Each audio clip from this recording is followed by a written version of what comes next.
2024 WWE Draft begins tonight on SmackDown, and I'm very intrigued at the first draft of the Paul Levesque era. Now, there are a couple of rules I just want to brief quickly before my predictions, starting off with the main one being that the champions on each brand are protected from the draft.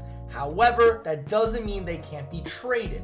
Also, the Women's Tag Team Championships are eligible because there's only one set and they can appear on each brand, so they are eligible for the draft. And one of those rules is actually going to come into play right now with my first prediction, number 5. The two mid-card champions of Logan Paul, our United States champion, and Sami Zayn, our Intercontinental champion, will switch brands. Now, this is a prediction that a lot of people have been saying for a long time because once they mentioned that the champions are exempt from the draft, it still felt like we're probably going to get a move somewhere where it comes to a title moving to another brand. And the only one that actually makes any sense is swapping the mid-card titles. The United States champion Logan Paul going to Monday Night Raw so he can have some new feuds there. And the biggest thing about this is Raw is moving to Netflix in 2025, so for sure they're going to want this man, Logan Paul, who brings all the attention outside of WWE to WWE. Netflix is going to want Logan Paul on Raw. Now, hate this man all you want, but I do think he's actually been a solid United States champion, and I think there's going to be a lot of fun feuds on Raw, and I also think a certain LA Knight will follow him to Raw and be the one to inevitably take the United States Championship off of him. Now, regarding our Intercontinental Champion, Sami Zayn, there's actually a lot of fun storylines that could go to SmackDown with him, including the Bloodline storyline. Personally, I think the Bloodline is going to remain on SmackDown,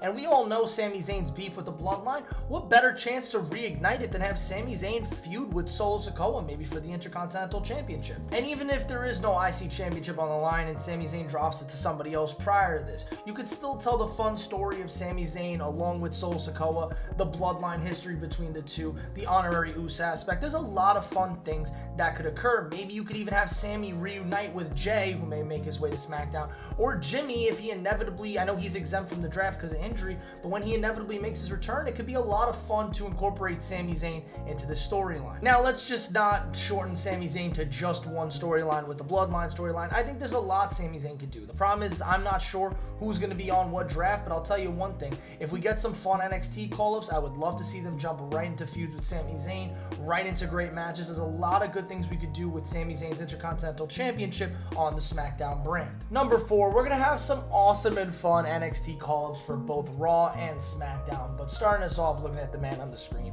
Carmelo Hayes is destined to be on the main roster. He's done everything he can on NXT. He just finished his feud with Trick Williams. We've already seen him on SmackDown, so I expect him to stay on SmackDown. And he's a guy I think could jump right into the Intercontinental Championship race. I would love to see him versus Sami Zayn. So yes, Carmelo Hayes is almost a guarantee to be on the main roster. And after just dropping his NXT Championship, it feels inevitable that Elia Dragonov will find his way on Raw, given that's where he just fought Shinsuke Nakamura. So I believe we could all see Dragonov moving to Raw, and who knows, maybe he will end up with Imperium. I know that's a big fan theory right now because Giovanni Vinci just got kicked out and everything that happened with WWE 2K, that Dragonov worked with Imperium in a way. I don't know, it could be a lot of fun, but I also think we could do with just Dragonov as a single star. Now, I think we could also see Lyra Valkyria jump to either Raw or SmackDown. I don't really know which brand, but she has had some experience against main roster competitors already, so wouldn't be shocked if she finds her way there. Now, this one is probably less likely because she's still very young and still the NXT Women's Champion. I don't expect Roxana Perez to make the main roster jump yet, but I do think it could happen a lot sooner rather than later. So just be ready if they do call her name. Don't be shocked if she even brings the NXT Championship with her to Raw or SmackDown for a temporary period of time before dropping it. Number 3, we're going to have some major returns, including Alexa Bliss, who has been off WWE TV for a very long time. She got married, she has a child, and I'm very happy for her. And honestly, I do believe this is a perfect time for her to come back if she is ready to come back. So yes, if Alexa Bliss is ready to make her return, I would love to see her return during the WWE draft. Let's just say for now, she goes to the Raw brand. And we've seen Braun Strowman kind of pop up in WWE media left and right, so I expect Braun Strowman to make his return during the draft. I think they're holding him off for a specific storyline, which I'm going to get into right now, because I'm sure we all believe deep down that all the QR codes and secret messages are referring to Bo Dallas, aka Uncle Howdy, making his return to WWE in wake of everything with Bray Wyatt. Rest in peace. They still are trying to find a storyline, I believe, for Uncle Howdy, which is going to be very interesting because I think Uncle Howdy is not going to come alone. I think he's going to bring potentially Braun Strowman with him, and I honestly wouldn't be shocked if he brings Alexa Bliss with him because all the connections involving those two.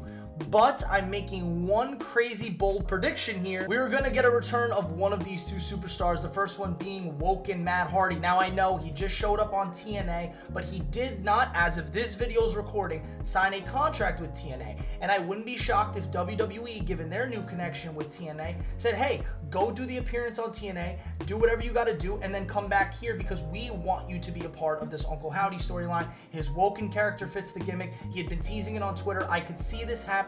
It's by no means a guarantee. He is probably the less likely of the two, and the other one I think is going to be a returning Eric Rowan. Now, he has had ties to the Wyatt family. That's the thing about all of these characters that I'm picking, whether it's Matt Hardy, Alexa Bliss, Braun Strowman, Eric Rowan, all of them had ties to Bray Wyatt's character, so I think it would make a lot of sense if they made a return and was a part of this Bo Dallas / Uncle Howdy storyline. So yes, this one I feel like is actually very likely. We've seen a lot of rumors that they have been in contact with Aaron Rowan about bringing him back to WWE, so I think this one's a little bit more likely than Matt Hardy, but honestly, bring them all back and put them all together could be a lot of fun. Moving on to number 2, we have a lopsided trade that involves sending Cody Rhodes to Raw. So the lopsided trade aspect just kind of feels like an NFL draft day vibe, where it's like, we're going to send Cody Rhodes from SmackDown to Raw, but in return, SmackDown is going to get maybe 2 superstars along with getting the World Heavyweight Champion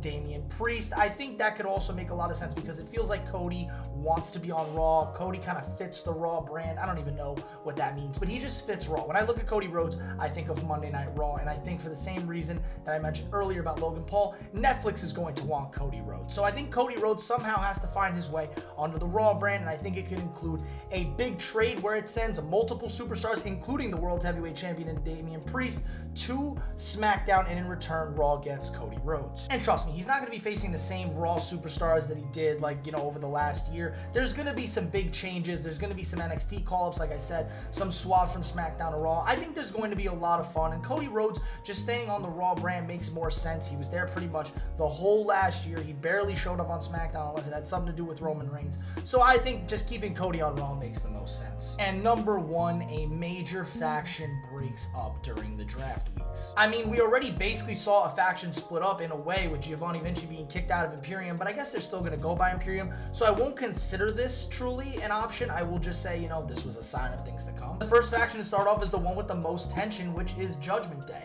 Now, Rhea Ripley and Dominic Mysterio are now out long-term with injuries. I thought Dominic Mysterio's was a fake, but no, it was not. He is actually hurt. So who knows if we're not going to see Dominic on TV for a while, and Rhea we already know we're not going to see on TV for a while.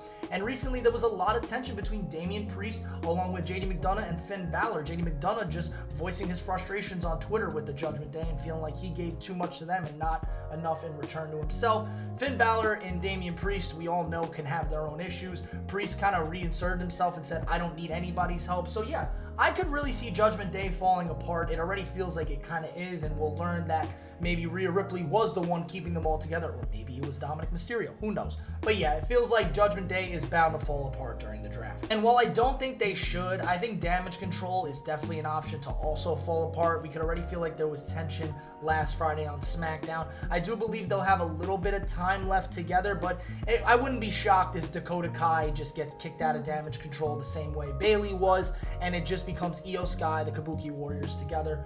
I don't know. I just have a weird feeling that they brought up the tension for a reason. So we'll have to see. They're probably less likely than Judgment Day, but I could seriously see factions splitting apart during the WWE draft. And while I don't think this is going to be a complete breakup, I do believe Carlito was the one to attack Dragon Lee, so that would theoretically take Carlito out of the group. I think that's just probably the most interesting storyline right now. So yes, the LWO will have tension. It won't officially break, but it'll have tension. It'll be because of Carlito. Those are my 5 predictions for the WWE draft. Let me know what you thought in the comments below, and I'll catch you guys next time. Peace.